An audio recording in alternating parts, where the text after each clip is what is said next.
Hello everyone.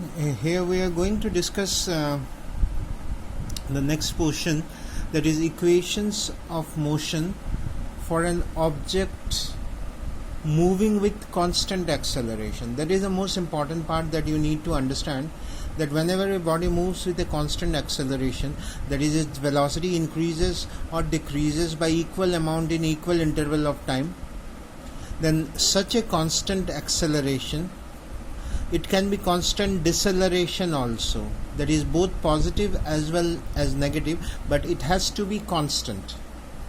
When a body is moving with such an acceleration, such a constant acceleration, then few equations of motion are applicable to that body.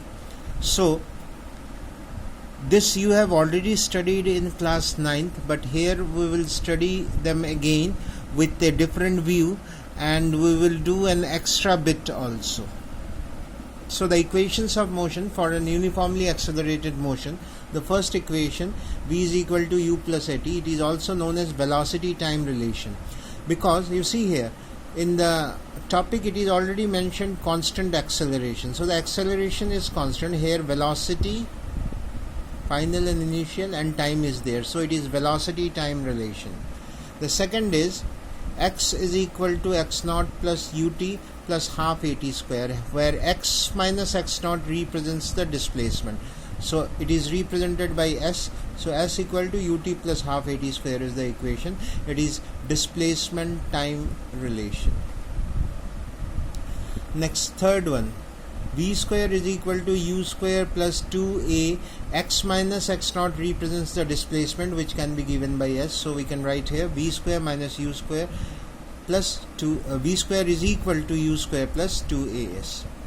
Here the symbols have their usual meaning. U represents initial velocity, v is the final velocity, a is acceleration, t is time. X here represents the final position at time t, x naught is the initial position at t equal to 0. So this 3 you have already done in class 9th. Now here we will be doing an extra bit also, that is, it is the distance travelled in the nth second, u plus a by 2 into 2n minus 1. Distance travelled in the nth second, like distance travelled in the say 4th second, so 4 will be the value of n, so accordingly you have to put the value and you can get the answer. So all these equations we are going to derive one by one. Here the first equation, that is velocity time relation, we are going to discuss. Let us consider that the body is moving in a positive x-axis along a straight line here. This is the origin from where we can consider we can measure any position. This is the initial position where the value of time is 0. This is another position x. Here the initial position at time is t equal to 0 is x naught, and the position at time t is x. The position means at this point t is 0, that is initial position, that is the distance from the origin to this point is x naught.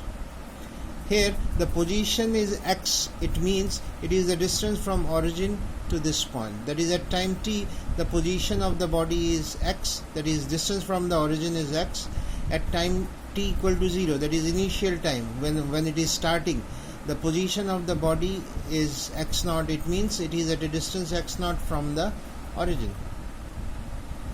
So initially when it starts at t equal to 0, the velocity is u, initial velocity, and at t the velocity is v. It may be considered as the final velocity. So the formula for acceleration we can write change in velocity upon time taken. The change in velocity is the final velocity minus the initial velocity divided by the time interval, so it is t minus 0, so it can be written as t. So v minus u upon t. So we can write at is equal to v minus u. Okay, so at, if it is v minus u, so v can be written as u plus at. So this is what we were actually deriving. So we get the first equation of motion, that is also known as velocity time relation. I hope this is very clear to you, since you have done it in the previous class also. So still then, if there is any doubt, you can post me the doubts.